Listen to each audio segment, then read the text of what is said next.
Comment battre la concurrence à son propre jeu? Quand tu arrives dans un marché, c'est soit tu fais le fou furieux ou bien tu réfléchis. Il y a beaucoup de personnes qui se lancent tous dans le même business. Mais ceux qui restent dedans, ce sont les plus malins, ce sont les plus intelligents, ce sont les personnes qui ont trouvé le moyen tout simplement d'écraser, comme je dis, la concurrence. Dans le business, il n'y a pas de pitié. Si vous mettez du cœur dedans, ce n'est pas la peine d'aller dedans. Je vais vous raconter une histoire. Mais avant, like et partage. Et surtout, mets la vidéo en favori, ça va t'aider. N'oublie pas d'aller voir mes anciennes vidéos, elles vont beaucoup t'apprendre. Alors cette histoire, je l'ai apprise d'un influenceur, disons d'un entrepreneur burkinabé, par rapport au business. Quand vous rentrez dans un marché, il ne faut pas venir dans le marché juste parce qu'il y a de l'argent. Il faut bien réfléchir. Qu'est-ce que vous cherchez dans ce marché? Est-ce que vous voulez juste vendre pour gagner un peu d'argent? Est-ce que vous voulez prendre les parts, vous voulez prendre plus de parts? Ou simplement vous voulez vous imposer, vous voulez avoir le marché pour vous seul? Ou bien vous voulez juste avoir une porte d'entrée? Parce qu'il y a des marchés qui demandent beaucoup d'investissement, beaucoup de temps et surtout plus de stratégie. Et cette histoire, elle est vraiment digne à raconter. Je m'en parle parce que à la fin, j'étais encore plus rassuré par rapport à mes stratégies passées. Et je vous les raconterai une autre fois. Donc au Burkina, les Chinois, ils sont venus au Burkina. Vous savez, le Burkina, qu'est-ce qui les particularise? C'est des personnes, c'est une population qui utilise beaucoup les motos. D'accord?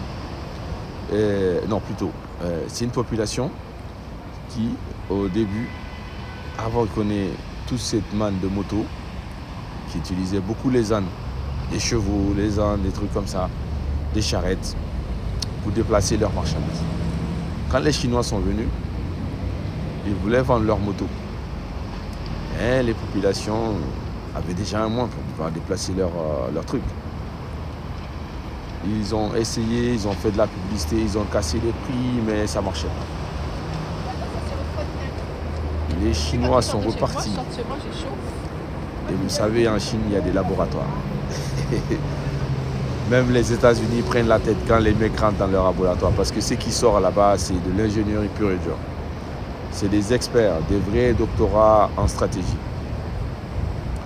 Ils ont regardé la force des Burkinabés. Pourquoi les Burkinabés n'avaient pas besoin de leur moto? Ils ont vu que les Burkinabés utilisaient beaucoup plus les ânes. Qu'est-ce qu'ils ont fait? Ils sont venus avec de l'argent, avec beaucoup d'argent.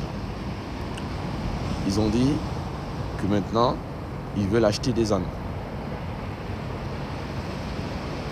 Mais ne te presse pas, commence pas à rigoler. Le meilleur reste à venir. Ah ouais, maintenant vous ne vendez plus les motos, vous voulez acheter des ânes. Oui, on a besoin d'acheter des ânes. Ok, les Burkinabés vendaient les gens très cher. Les animaux coûtaient très cher. Ils ont acheté, mais finalement, c'est pas assez rentable pour eux. Bon, ils disent ils ont encore mis de la publicité pour vendre leur moto. Ça ne marchait pas. Parce qu'il y a des gens qui faisaient des croisements, ils avaient beaucoup d'ânes. Il y a d'autres animaux et tout ça. Cette fois-ci, ils ont tout fait, la publicité, rien, ça ne marche pas. Ce n'est pas les investissements qu'ils veulent, ce n'est pas les rentabilités qu'ils veulent. Qu'est-ce qu'ils ont fait? Alors, ils sont repartis. Ils sont repartis dans le laboratoire en Chine. Et cette fois-ci, ils sont venus avec une arme très, très redoutable. Mais c'est ce que je vous dis, dans le business, pour tout de suite te prévenir, si tu rentres dedans, si tu n'es pas prêt à écraser, ce n'est pas la peine. Qu'est-ce que les Chinois ont fait? Maintenant, ils n'ont plus demandé à acheter les ânes. Ils ont dit qu'ils ont besoin de la peau des ânes. Pour avoir la peau, comme tu sais, il va falloir tuer l'animal. Il faut le tuer. Il a acheté, eux aussi, à des vils prix. Les gens ont besoin d'argent. Ils se disent, bah ouais, il n'y a pas de problème, moi j'ai 3 ou 5, ils tuent un, deux, après ils galèrent, ils tuent une autre. Pour faire un animal à une taille qui pourra te permettre de supporter des poids lourds, il faut des années. Donc il te faut du temps pour pouvoir élever l'animal jusqu'à ce qu'il atteigne une certaine taille pour pouvoir porter tes trucs. En attendant, tu dois travailler, tu dois transporter ce que tu as fait, tu as produit ou bien tes trucs. Les Burkinabés étaient finalement dans une autre galère. Les Burkinabés étaient maintenant dans une autre galère. Comment faire pour transporter nos productions voilà. Et les Chinois, ils étaient là, tranquilles. Écoutez, nous on a des motos. Ça peut vous aider, ça peut vous aider. On a des tricycles, ça peut vous aider. Burkinabé a vendu son âne. Il était obligé d'acheter les motos, les tricycles des Chinois. Pour te dire que la leçon, c'est que si tu veux rentrer dans un marché, tu ne dois pas réfléchir que en surface. Il faut que tu saches à savoir comment prendre le marché. C'est-à-dire que tu dois te dire, je ne veux rien laisser à quiconque. Et donc, toutes tes stratégies seront des stratégies très redoutables. À toutes les personnes que je vois acheter des téléphones pour revendre, ou bien des petits gadgets qui vont vendre comme tout le monde, ce n'est pas ça qui va vous permettre de gagner de l'argent ou bien qui vont vous permettre d'être très riche. Il faut bien réfléchir à plus loin. Faites comme les Chinois, quand vous rentrez dans un business, essayez d'avoir toutes les stratégies, comment récupérer le marché. Je vais vous donner une dernière stratégie, parce que la vidéo va être longue.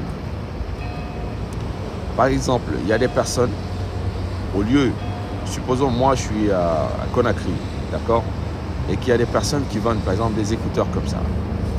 Au lieu que je vende mes écouteurs un par un, j'essaie de voir les grossistes, de tous les grossistes qu'il y a, de comparer tous leurs tarifs et de voir les personnes qui ont l'habitude d'acheter, faire mes stratégies de ciblage des marchés où l'électronique est beaucoup plus vendue, parce qu'il y a dans les marchés, vous avez des zones dans lesquelles on vend que de l'électronique, on vend de l'alimentation, on vend des habits, etc., etc.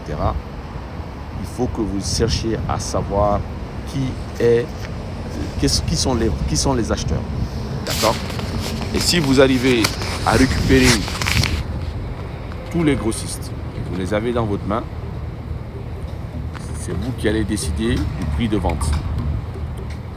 Pourquoi je dis vous allez décider du prix de vente? Parce que celui qui a plus de marchandises pourra fixer les tarifs. Donc cherchez à savoir si vous devez importer de la marchandise. Deux fois même, vous n'êtes même pas obligé d'importer de la marchandise. La marchandise, elle est déjà sur place. Les gens ont besoin d'écouler leur marchandise. Vous devez réfléchir à des stratégies pour écouler cette production-là. Dans une prochaine vidéo, je vais aller un peu plus en détail, mais retenez de la leçon que si vous voulez rentrer dans un business, il n'y a pas de pitié. Vous devez prendre le temps, soit d'écraser ou bien de vous faire écraser. No pitié in business. Allez, like, partage, laisse un commentaire et réécoute la vidéo. Et surtout, mets-la en favori.